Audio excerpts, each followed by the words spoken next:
नमस्कार प्यारे छात्रों, आप सभी का हार्दिक स्वागत है करंट अफेयर बूस्टर सीजन 3 के सेशन 29 में। मैं हूं संदीप मानुधने और ये सर्विस आप तक ला रहे हैं पीटी एजुकेशन और पीटी आईएएस एकेडमी की ओर से। बहुत बहुत धन्यवाद, आपका इतना प्यार मिल रहा है दोस्तों। अभी तक के 28 सेशंस सीजन 3 के कितने बच्चों ने पूरे के पूरे अच्छे से देख लिए, कंफर्म कीजिए सबसे पहले। How many of you have gone through all the 28 sessions off season 3 और टोटल 60 तक ये सीरीज जाएगी। अगर आपका प्यार, सहयोग, समर्थन मिला तो सीजन 4 भी हम ला सकते हैं, सब डिपेंड करता है भैया। तो सेशन 29 में आपका स्वागत है। काम शुरू किया जाए। सबसे पहले आपको आज म्यूचुअल फंड इंडस्ट्री की थोड़ी अंतर्दृष्टि प्रदान कर दी जाए। सर ये क्या होता है? इनसाइट। तो आइए दोस्तों, आपको म्यूचुअल फंड इंडस्ट्री के इनसाइट्स दिए जाएं। बहुत प्यारा चार्ट है जो हिंदू बिजनेस लाइन से हम लेकर आए हैं। बेसिकली भारत का जो पूरा म्यूचुअल फंड इंडस्ट्री है, जरा मुझे बताओ आप में से कितने लोग निवेश करते हो म्यूचुअल फंड्स में? उसका जो टोटल एयूएम था, ऑम यानी कि एसेट्स अंडर मैनेजमेंट, बेसिकली अलग अलग स्कीमों में जनता का लगाया हुआ पैसा, आप और हम जो एयूएम में जब पैसा लगाते हैं स्कीमों में, कोई equity oriented scheme, date oriented, mix scheme, 500 प्रकार की स्कीमें होती हैं। हाई नेटवर्थ इंडिविजुअल भी लगाते हैं, कॉर्पोरेट्स भी लगाते हैं, सभी लोग लगाते हैं, तो वो बनता है एयूएम। अब ऐसा है भैया कि रिकॉर्ड तोड़ वृद्धि तो हुई है हमारे म्यूचुअल फंड इंडस्ट्री की, क्योंकि 2015 में जहां इनका टोटल एयूएम केवल 12,10,000 करोड़ था, वो अगस्त 2020 में बढ़ के हो गया 27,50,000 करोड़, मतलब 2.5 गुना की वृद्धि तो केवल पिछले 4 सालों में, 5 सालों में ही आ गई। तो लोग म्यूचुअल फंड्स की तरफ बहुत ज्यादा आकर्षित हुए हैं, इसमें कोई डाउट ही नहीं। सही है boss. So now my dear students, AUM as a percentage of GDP अगर हम देखते हैं तो US, Canada, France, Brazil, UK के कंपैरिजन में भारत का केवल 12% है, और हां, चाइना का भी केवल 13% ही है। लेकिन चाइना का जीडीपी $15 ट्रिलियन है, भारत का जीडीपी $2.9 ट्रिलियन एंड श्रिंकिंग है। तो यह स्थिति है AUM as a percentage of GDP की। लेकिन अगर आप यूएस देखेंगे तो 120% है, वर्ल्ड एवरेज देखेंगे 63% है। इसका क्या मतलब हुआ? आने वाले सालों में भारत में म्यूचुअल फंड इंडस्ट्री को आगे बढ़ने का स्कोप जबरदस्त होगा, प्रोवाइडेड लोगों के पास डिस्पोजेबल इनकम आती रहे। अगला पॉइंट यह है कि बड़ा स्क्यूड है सब कुछ। केवल टॉप 30 शहर जो भारत के हैं, 85% asset under management top 30 cities से हैं, और जो बॉटम 30 सिटीज हैं भारत की एयूएम में, वो केवल 15% ही दे रही है। मतलब अभी काफी ज्यादा मार्केटिंग की, प्रमोशन की और एक जन अवेयरनेस की आवश्यकता है।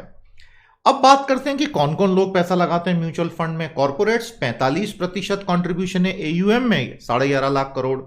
हाई नेटवर्थ इंडिविजुअल 31% कॉन्ट्रीब्यूशन है, 8.25 लाख करोड़। और जो रिटेल इन्वेस्टर है, छोटे छोटे छोटे छोटे बहुत सारे लोग, जो कोई 500 रुपया, 5,000 रुपया, 10,000 लगा रहा है, ये कुल मिला के केवल 20% पैसा लगाया है, यानी कि 5 lakh crore.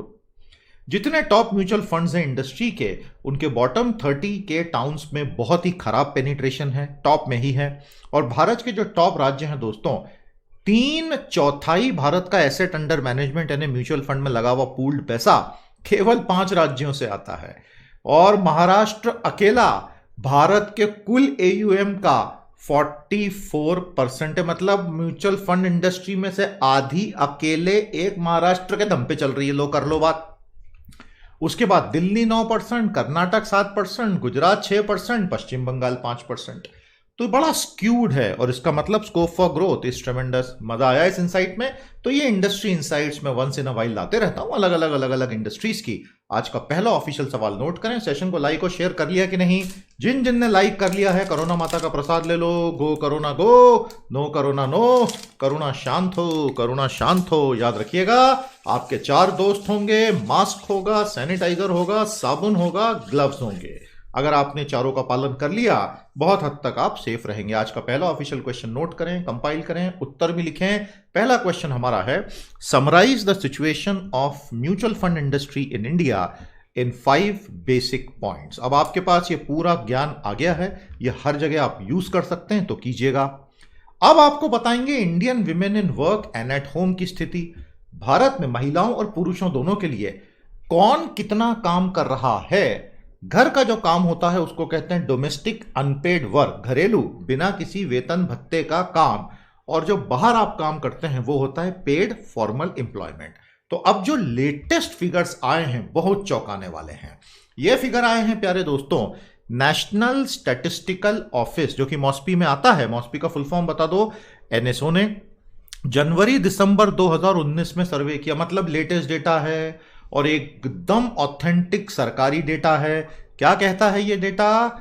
90% Indian women are engaged in continuous unpaid homework, यानी कि घर का काम, domestic work, and only 22% overall Indian women are in employment activities. तो प्यारे दोस्तों, समाज में औरत और मर्द के बीच संतुलन आएगा कैसे जब in the world of work केवल 22% women of India are actually working outside their home. सीधी सी बात है, इकोनॉमिक एम्पावरमेंट नहीं होगा तो सोशल एम्पावरमेंट पूरी तरह से खोखला गुब्बारा है। आप अधिकार दे दीजिए, संविधान की बात कर दीजिए, कानून बना दीजिए, समाज आपको वो अधिकार तब तक नहीं लेने देगा जब तक आप कमाना नहीं शुरू करोगे। तो हर लड़की को, हर महिला को मेरा एडवाइस हमेशा ये होता है, कुछ भी करके आपको काम करते आना चाहिए। You have to start earning, भले महीने का 5,000, 10,000, 15,000, लेकिन कमाना शुरू कीजिए, वो बहुत जरूरी है। उसके बिना आपका स्टैंड नहीं बनेगा, आइडेंटिटी नहीं बनेगी। अब पैंडेमिक में वैसी महिलाओं को मार सबसे ज्यादा पड़ रही है, हमने कल कवर किया था। तो हालात बहुत बहुत चैलेंजिंग हैं, लेकिन ठीक है, डेटा समझते हैं। तो भैया 90% Indian women do unpaid homework and only 22% are in employment. ये फिगर बिल्कुल ऑथेंटिक लेटेस्ट है भैया, तो लिख लो, याद कर लो। मर्दों के लिए ये आंकड़े थे 27% और 71% रिस्पेक्टिवली।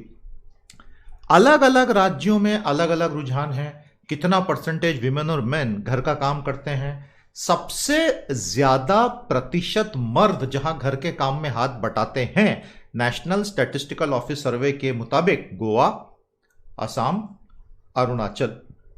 सबसे ज्यादा प्रतिशत महिलाओं का जो कि पेड एम्प्लॉयमेंट आउटसाइड होम है, तेलंगाना, तमिलनाडु, आंध्र प्रदेश, छत्तीसगढ़, यहां पर है। और ये सारा का सारा टाइम यूज सर्वे है। ये चार्ट बहुत अच्छे से दिए हैं, डेटा इंटरप्रिटेशन के लिए यूजफुल हैं। जो लोग एमबीए एंट्रेंस एग्जाम में खासतौर पर जाएंगे या किसी भी तरह का स्टैटिस्टिकल, इन चार्ट्स को अच्छे से पढ़ लीजिएगा। तो प्यारे दोस्तों, जो हमारी चिंता है 2002-2003 से लगातार महिलाओं का constantly labour force participation rate LFPR लगातार गिरा है। रूरल एरिया में कहीं ज्यादा गिरा है क्योंकि फार्म मैकेनाइजेशन हो गया तो एग्रीकल्चर लेबर में महिलाएं बाहर हो गई, अर्बन में कम गिरा है। और ये समाज के लिए अच्छा सिग्नल नहीं है, स्पेशली कोविड के बाद तो ये और एक्सैचरबेट हो जाएगा, वर्सन हो जाएगा। हमारा अगला सवाल नोट करें, what are the various policy measures that can be taken to raise the labour force participation rate for Indian women. समझ में आ गया आपको? अब आते हैं सोने की बात। तो सोने का जो ट्रेंड इस साल रहा है वो पहले तो बिल्कुल आसमान तोड़ के ऊपर निकल गया, लेकिन अगस्त और सितंबर में अब वो मॉडरेशन की तरफ आ गया है। तो आखिर सोने के साथ ऐसा क्यों हो रहा है? तो अभी जो सडन ड्रॉप आया गोल्ड प्राइसेस में, 10 ग्राम का 7,000 रुपए तक की गिरावट जो आई प्रति तोले पे, अब जो लोग बहुत रो रहे थे, सर धुन रहे थे और जनवरी में पैसा क्यों नहीं लगाया सोने में, अब आपके पास मौका है। पहले आप सोते रह गए तो सोने में लगा नहीं पाए, अब आप जाग गए हैं, सोना खत्म हुआ है तो सोने में लगा सकते हो। Earlier rally was missed but this can be a good entry point. Every drop is a good entry point. Stock market हो, फॉरेन एक्सचेंज मार्केट हो, गोल्ड मार्केट हो, कमोडिटीज मार्केट हो, बुलियन मार्केट हो, every drop is always a good entry point. Buy on drop, sell on highs, हमेशा simple फंडा होता है। तो जिसने उसको गेम समझ लिया, टाइमिंग समझ ली, वो बहुत अच्छा करेगा। So how many of you are regular investors in gold और share? Please share your experience with us. Share your experience, हमें कमेंट सेक्शन में बताएं कितने सालों से आप इन्वेस्टमेंट्स कर रहे हैं, आपको कितना फायदा या नुकसान हुआ, आपकी क्या लर्निंग्स रही, बताइए। सारी दुनिया सीखेगी, हम भी सीखेंगे आपसे। तो गोल्ड अभी क्यों गिरा? क्योंकि ट्रेडर्स ने पिछले 30 से 40 दिनों में सभी एसेट्स को बेचा है, इंक्लूडिंग गोल्ड, और उन्होंने काफी हद तक डॉलर भी खरीदे हैं। तो इन्होंने ऐसा क्यों किया? अभी डॉलर की वैल्यू धीरे धीरे बढ़ी है, यील्ड्स बढ़ रही हैं, थर्ड वेव ऑफ कोविड का डर फैल रहा है, अमेरिका का फेडरल रिजर्व इंटरेस्ट रेट को नेगेटिव जोन में नहीं डालने के लिए कमिटेड है। ये सारे फैक्टर्स जो हैं वो लोगों को सोने से बाहर आने के लिए प्रेरित पिछले 1 महीने से कर रहे हैं। लेकिन अब कीमत गिरी तो लोग एंट्री करेंगे तो कीमत फिर से बढ़ेगी। 2020 में अगस्त के पहले इंटरेस्ट काफी अच्छा था। अब बात करते हैं सोवरेन गोल्ड बॉन्ड्स की। आपको पता है ये भारत सरकार जारी करती है और सोवरेन गोल्ड बॉन्ड्स में कई टनों में जो पैसा लगता है एक्चुअली है तो पेपर। एसजीबीज फिजिकल मार्केट्स की मदद नहीं कर पाते हैं क्योंकि है paper wealth. Jewellery purchases are off due to low income. तो भारत में फिलहाल एक्चुअल ज्वेलरी और ऑर्नामेंट्स अभी लोग खरीद नहीं रहे हैं, पैसा है नहीं, इनकम है नहीं, नौकरियां जा चुकी हैं और शादी ब्याह के बड़े बड़े इवेंट्स तो हो नहीं रहे हैं, बहुत खतरा है, इसलिए फिजिकल ज्वेलरी बहुत डाउन है। सितंबर का जो सेल ऑफ हुआ है, एक्सपर्ट्स कहते हैं कि 2020 एंड तक फिर से रिकवर कर जाएगा। तो ये है कहानी स्वर्ण की और ये उसके कुछ रिलेटेड आंकड़े। बड़ा इंटरेस्टिंग मार्केट है, इसलिए मैंने सोचा बता दूं। मेरा अगला सवाल नोट करें। What are the 3 gold schemes that the government of India runs? Bharat सरकार कौन सी 3 स्वर्ण योजनाएं चलाती है? मुझे बहुत खुशी है आप सबको बताते हुए दोस्तों, हमारा IAS 2021 का लाइव प्रोग्राम एनरोलमेंट के लिए ओपन हो गया है। आपका स्वागत है इस कोर्स में एनरोल करने के लिए। कॉम्प्रिहेंसिव कोर्स यानी कि लेवल 8 अपने आप में एक अद्भुत कोर्स होगा और सबसे बड़ी बात है कि ये पूरी तरह से लाइव मोड में कंडक्ट होगा। आप लाइव चैट के जरिए टीचर के साथ यानी मेरे साथ डायरेक्टली पढ़ेंगे और यह है लेवल 8। लेकिन आप चाहें तो लेवल 1 या लेवल 2 में भी अभी एनरोल कर सकते हैं। इनमें ये स्पेसिफिक मॉड्यूल्स कवर करवाए जाएंगे। आई एम श्योर आपको बहुत अच्छे लगेंगे और ये पूरा का पूरा स्ट्रक्चर है हमारे कोर्स का।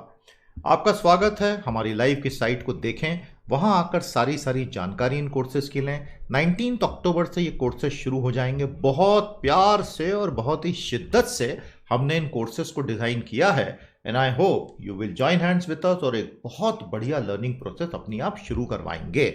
डिजाइन ऐसी की है हमने कोर्स की कि आप सभी को ये काफी अफोर्डेबल भी लगना चाहिए और बहुत यूजफुल भी लगेगा। live.pteducation.com आज के चेक करें और सारी जानकारी लें। Thank you so much and looking forward to your support. Parallel में हमारा ऑलरेडी क्लासरूम का हार्ड डिस्क और ऑनलाइन कोर्सेज ऑन, इनके कॉम्बो ऑप्शंस भी अवेलेबल हैं। दोस्तों, वर्ल्ड वाइड कोरोना वायरस का लेखा जोखा सामने आ गया है और बहुत ही दुख के साथ कहना पड़ रहा है कि कोरोना वायरस का मरने वालों का आंकड़ा 10 लाख पार कर चुका है। We have cross 1 million death figure. लेकिन एक्सपर्ट्स का यह कहना, ये वर्ल्ड वाइड फिगर है, इंडिया के नहीं है, एक्सपर्ट्स का यह कहना है that this 1 million figure is actually too low and the real figure may be 1.8 million. तो ऐसा क्यों? और वो तो यहां तक कह रहे हैं कि दिसंबर तक ये फिगर 3 मिलियन हो जाएगा।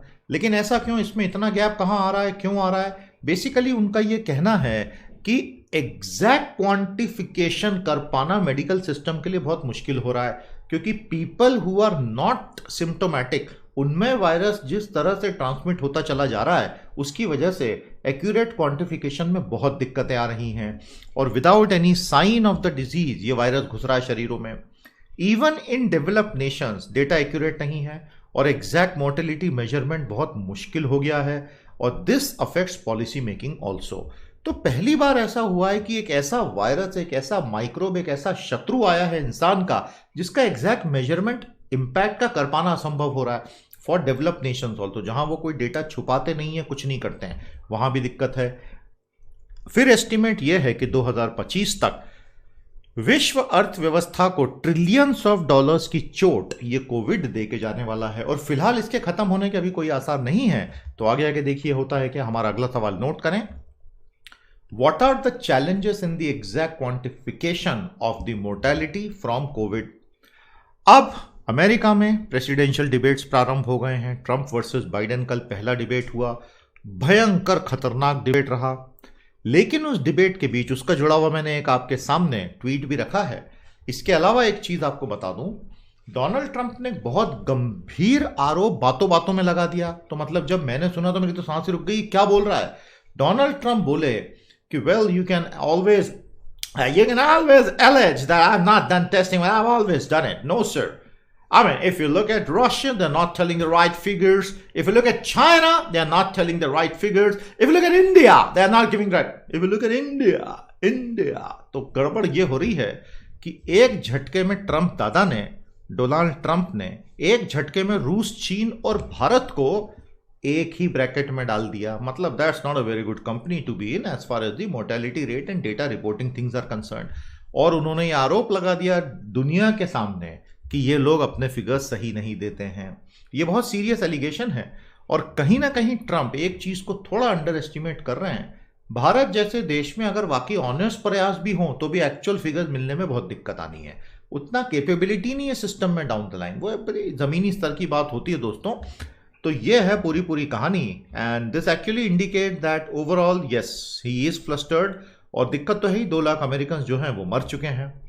प्यारे दोस्तों, for the first time in 250 years of US democracy, intelligence agencies जो हैं अमेरिका की एफबीआई और डिपार्टमेंट ऑफ होमलैंड सिक्योरिटी, उन दोनों ने पहली बार ये चेतावनी जारी की है कि हमारे यहाँ कुछ ऐसे डोमेस्टिक फैक्टर्स पैदा हो गए हैं अमेरिका में जो चुनावों पर गहरा असर डाल सकते हैं।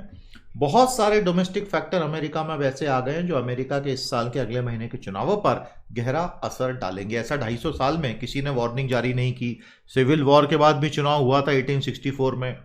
तो ये क्या ऐसे फैक्टर आ गए भैया अमेरिका में अचानक से 2020 में? इंटेल एजेंसीज कहती हैं, इंटेल यानी खुफिया agencies, intelligence agencies, disinformation campaigns by foreign powers, जितनी विदेशी ताकतें हैं, रूस हो गया, चीन हो गया, ये सोशल मीडिया और इंटरनेट के माध्यम से भयंकर झूठ और नफरतें फैलाने का काम कर रही हैं। दूसरा है civil strife inside the US, क्योंकि आप जानते हैं किस प्रकार से ब्लैक लाइव मैटर्स का पूरा भयानक आंदोलन हुआ पुलिस ब्रूटैलिटी के खिलाफ। तीसरा है राइजिंग पॉलिटिकल टेंशन, क्योंकि डोनाल्ड ट्रंप खुद पोलराइजेशन के मास्टर हैं। तो इसका मतलब आने वाले 60 दिनों में शायद हिंसा भी हो सकती है और राजनीतिक ध्रुवीकरण अपने चरम पर पहुंच गया है।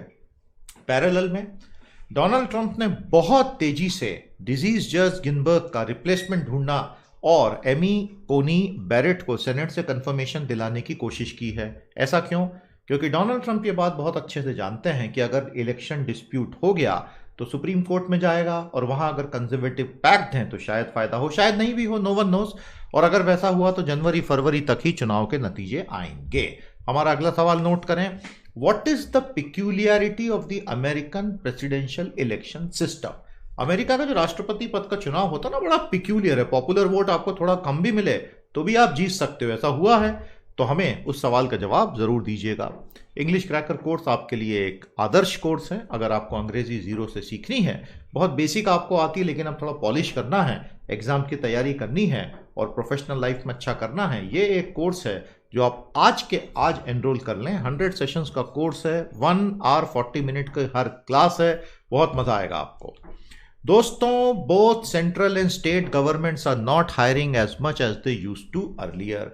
तो जो एनेक्डोटल एविडेंसेस सामने आते थे उनके ये पक्के एविडेंस आ चुके हैं रिपोर्ट में। केंद्र सरकार हो या अलग अलग राज्य सरकारें हो, 2020 में वो जिस गति से लोगों को हायर करके प्रॉपर फुल टाइम फॉर्मल नौकरी में रख रही है, जिससे नेशनल पेंशन स्कीम में उनका नाम जुड़ता है, जहां से ये डेटा आया है, ये रेट पिछले साल से गिर के आधा हो गया है। मतलब नौकरियां अब आधी भी नहीं बन रही हैं। 2020 में इन सरकारों ने, सेंट्रल गवर्नमेंट ने केवल 50% हायर किया 2019 का, स्टेट गवर्नमेंट्स ने केवल 60% हायर किया 2019 का, as per NPS payroll data. Monthly growth NPS में पिछले साल 9,900 लोग जुड़ते गए थे और इस बार वो केवल 5,000 है सेंट्रल गवर्नमेंट में, मतलब आधा ही रह गया है। मई से अगस्त तक प्राइवेट सेक्टर में 60 लाख प्रोफेशनल नौकरियां स्वाहा हो चुकी हैं। बहुत बड़ा आंकड़ा है दोस्तों। 6 million professional white collar jobs burn to ashes May to August. Problem क्या होता है, एक बार नौकरियां खत्म जब हो जाती है ना, तो कंपनियां अपने आप को नई रियलिटी के लिए एडजस्ट कर लेती हैं। फिर अचानक से वो नौकरियां फिर से बनना शुरू नहीं होती हैं। मतलब कोई अगर ये सोच रहा है कि ये सब कुछ इतना सफल होगा कि आज नौकरी गई कल फिर से क्रिएट हो गई, तो फिर आप गलत सोच रहे हो। तो वो नौकरियां तो ये समझ लीजिए कुछ हद तक परमानेंट लॉस ही हो गया है। एक्सपर्ट्स का कहना है कि governments are constantly reducing their hiring and not replacing the retiring employees fully. Experts का ये भी कहना है। And more low paid contract workers are seen now even in government departments. ये बहुत खतरनाक ट्रेंड आ गया है। कम सैलरी के केवल कॉन्ट्रैक्ट पे काम करने वाले बड़े बड़े विभागों में बड़े बड़े अधिकारियों के आसपास दिख रहे हैं। मतलब रेगुलर सारा का सारा खत्म।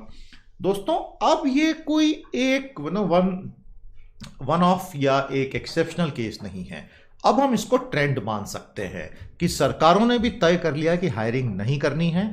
तो ये भारत की ओवरऑल एम्प्लॉयमेंट और जॉब सिक्योरिटी वाले पूरे परिदृश्य में बहुत बड़े सवालिया निशान खड़े करता है और इसका क्या फाइनल अंजाम होगा अगले 5 साल में पता चलेगा। हमारा अगला सवाल नोट करें, what are the job in the hiring and recruitment trends in the various governments in India.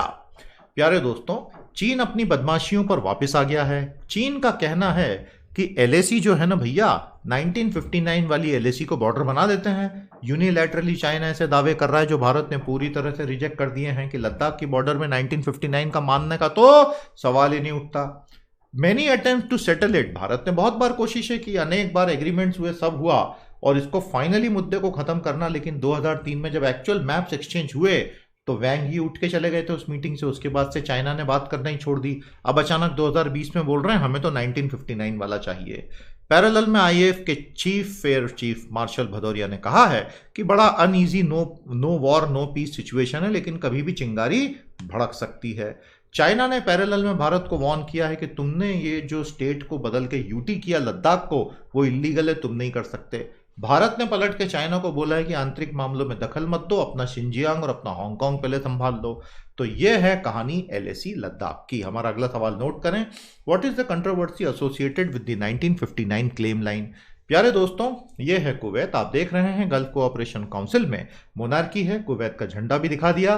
Kuwait की जो रूलिंग फैमिली है 250 साल से राज करती आई है। उनके जो 15वें नेता थे शेख सबाह अल अहमद अल सबाह, हाल ही में वो गुजर गए। काफी स्ट्रांग और मैच्योर लीडर थे जिन्होंने पिछले 30 साल में कुवैत को बहुत बड़े बड़े संकटों से निकाला। कौन से संकट? 1990 में इराक ने हमला कर दिया था और फैमिली को भागना पड़ा था। फिर अमेरिका से दोस्ती की थी, इसलिए अमेरिका कोलिशन लेकर आया और इराक में हमला किया और कुवैत को आज़ाद कराया। ग्लोबल ऑयल क्रैश, जब प्राइसेस गिरती थी तो उसमें अल सबा साहब ने कुवैत को संभाला। पार्लियामेंट में सड़कों पे क्राइसिस होती थी, तब इन्होंने संभाला। इन्होंने पश्चिम से रिश्ते अच्छे रखे, जिसका फ़ायदा उनको 91 की लड़ाई में हुआ। और जब सऊदी ने कतर से अपने रिश्ते तोड़ लिए, क्योंकि उनके सब मीडिया चैनल वगैरह पे खूब धुलाई होती थी सारे मोनार्क्स की। हम कौन से मीडिया चैनल की बात कर रहे हैं कतर के, बताइएगा।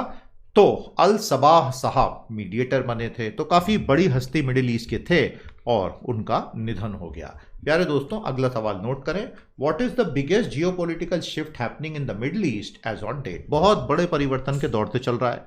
आप हमारा यूट्यूब का प्रीमियम मेंबरशिप जरूर ज्वाइन करें। ज्वाइन का बटन नीचे दिया हुआ है। किसी भी तरह की तकनीकी दिक्कत आए मेल कर दीजिएगा अपने मोबाइल नंबर के साथ, टीम तुरंत रिजॉल्व करवा देगी। दोस्तों, लेवल 1 लेवल 2 दोनों उपलब्ध हैं, बहुत शानदार हैं। और अगर आप हमारी लाइव कोर्सेस आईएएस प्रिपरेशन के ज्वाइन करेंगे, उसमें ये सुविधाएं आपको आपके एनरोलमेंट पीरियड के लिए 90 दिन के लिए मिलती है, फुल कोर्स में तो 1 साल तक मिलेगी। तो ये सारी सुविधाएं जो बच्चे आईएएस में नहीं आएंगे उनके लिए ये सब है। आगे बढ़िए, ज्वाइन कीजिए और पूरा पूरा लाभ लीजिए। प्यारे दोस्तों, आज के 2 एडिटोरियल बहुत प्यारे हैं। पहला ये देख लेते हैं। टीवी रामचंद्रन कहते हैं हेस्ट मेक्स वेस्ट, जल्दीबाजी में गलती होती है। तो उन्होंने ट्राई को बधाई दी है, telecom regulatory authority of India को। क्यों बधाई दी? कि ट्राई ने ओटीटीज को रेगुलेट करने से मना कर दिया। ओवर द टॉप जितनी भी स्ट्रीमिंग सर्विसेज वगैरह दूसरी सर्विसेज हैं और अन्य सर्विसेज हैं, ट्राई ने ये कहा है कि why should I regulate them, it is a very new system, it is a very young system. और टीएसपीज इनसे क्यों भड़क रहे हैं, टेलीकॉम सर्विस प्रोवाइडर्स। ट्राई का कहना है कि अगर हमने अभी ओटीटीज को रेगुलेट करना शुरू कर दिया तो क्या होगा, इनकी मौत ही हो जाएगी। जबकि ये तो अभी ग्रोथ फेज में है और ये इंटरनेट का और टेलीकॉम का ट्रैफिक ला रहे हैं। टीएसपीज का कोई कंपैरिजन ही नहीं है ओटीटीज से, क्योंकि टीएसपी के पास स्पेक्ट्रम, लाइसेंस और दूसरी चीजें होती हैं। तो टीवी रामचंद्रन कहते हैं कि हम ट्राई की तारीफ करते हैं कि इस तरह से इंडिविजुअल प्रॉब्लम को देखकर डिसीजन लेना एक बहुत अच्छी अप्रोच है। दोस्तों, ये बहुत काम का एडिट है। भारत की पूरी संघीय व्यवस्था, अब उसको एक पुनर्जागरण की आवश्यकता हो गई है। हमारा एक बहुत जटिल देश है दोस्तों, और इस जटिल देश में हर कोने कोने में आकांक्षाएं अलग अलग प्रकार की हैं। एक रंग में पोता जा नहीं सकता है। फेडरल सिस्टम होता ही यह है कि सभी आकांक्षाओं को प्यार मोहब्बत से साथ लेके चले। जीएसटी काउंसिल इसका बहुत शानदार उदाहरण है, जिसने आधा अधूरा ही सही काम तो किया, लेकिन ऑन द होल आज फेडरलिज्म की हालत बहुत खराब है। और इसका सबसे बड़ा सबूत है हाल ही में 3 पारित किए गए फार्म बिल्स। आपने मेरे दोनों वीडियो देख लिए फार्म बिल्स पे, तपस्या सीरीज में जारी किया था, देखा आपने, मजा आया।